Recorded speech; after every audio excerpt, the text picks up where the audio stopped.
প্রিয় দর্শক শ্রোতা বন্ধুরা, চ্যানেল এপিডি রেসে আপনাদের সকলকে জানাই স্বাগত।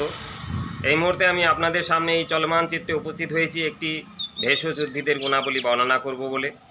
আজ আমি আপনাদের সামনে নিয়ে এসেছি একটি অতি গুরুত্বপূর্ণ এবং খুবই কার্যকরী ঔষধি গুণ সম্পন্ন ভেষজ উদ্ভিদ, যার নাম কালমেঘ।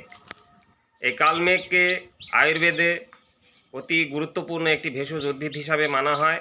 বিভিন্ন রোগের প্রতিকার এবং প্রতিরোধে এই কালমেঘ ব্যবহার হয়ে থাকে। আমি বিস্তারিতভাবে এর ভেষজ গুণাবলী আপনাদের সঙ্গে শেয়ার করব, সঙ্গে থাকুন। ইংরেজিতে কালমেঘকে গ্রিন চিরেট্টা বলে। এর বিজ্ঞানসম্মত নাম অ্যান্ডোগ্রাফিস পানিকুলাটা।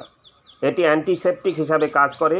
কোনো ক্ষতস্থানের দূষিত পুষ বা পচা অংশ কালমেঘের পাতা ও জল ফুটিয়ে সেই জল দিয়ে ধুয়ে দিলে ভালো ফল পাওয়া যায়। এর নির্যাস কৃমিনাশক হিসাবে কাজ করে। ডিসেন্ট্রি বা রক্ত আমাশয় রোগের ক্ষেত্রে এর নির্যাস অত্যন্ত ফলপ্রসূ। এটি হজম শক্তি বাড়ায়। একটি উৎকৃষ্ট লিভার টনিক হিসাবে কাজ করে এই কালমেঘ। ডায়াবেটিস রোগ নিয়ন্ত্রণেও এর গুরুত্বপূর্ণ ভূমিকা রয়েছে। ক্যান্সার রোগ প্রতিরোধেও এই উদ্ভিদটি অত্যন্ত ফলপ্রসূ।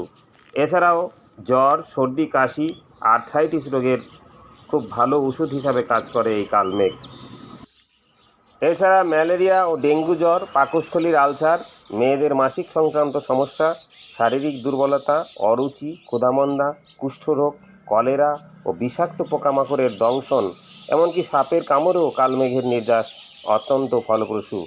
গর্ভবতী মহিলাদের ক্ষেত্রে এই উদ্ভিদটি গ্রহণ করা একেবারেই উচিত নয়। কোনো রোগের নিরাময়ে ওষুধ হিসাবে একে ব্যবহার করতে হলে অবশ্যই বিশেষজ্ঞ ডাক্তারের পরামর্শ মেনে তবে এটি গ্রহণ করা উচিত।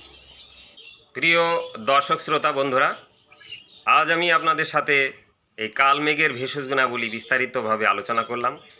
আশা করি ভিডিওটি আপনাদের ভালো লেগেছে। এভাবেই নতুন নতুন ভিডিও পেতে আমার সঙ্গে থাকুন। দেখুন ইউটিউব চ্যানেল এপিডি রেস। সবাই ভালো থাকুন, সুস্থ থাকুন। দেখা হবে আবার নতুন করে অন্য কোনো ভিডিওতে। নমস্কার।